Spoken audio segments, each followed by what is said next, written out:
Donc ce que j'aimerais dire en premier, ce qui me vient à l'esprit en premier, c'est que le fait de travailler un côté à la fois permet d'avoir tout le signal finalement du cerveau qui est focalisé sur un côté. Donc, on a tout simplement un meilleur signal qui est envoyé aux muscles cibles. Que si on avait les deux côtés à la fois, forcément le signal du cerveau il vient un petit peu se diviser, alors que là on l'a tout sur un côté, et du coup ça va avoir aussi des conséquences.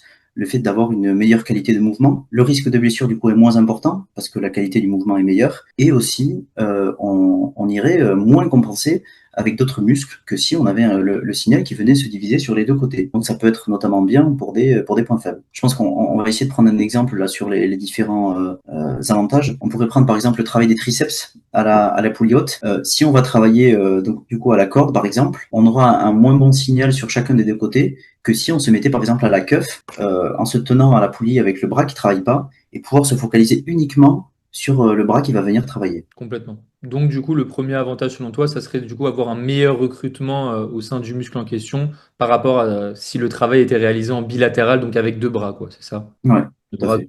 un De peu. bras, de jambes, voilà, c'est valable aussi. Donc après, quand on dit meilleur signal aussi, c'est plus d'unités motrices recrutées, donc plus de fibres musculaires sollicitées. Ça, c'est aussi la conséquence, c'est ce qui nous intéresse réellement.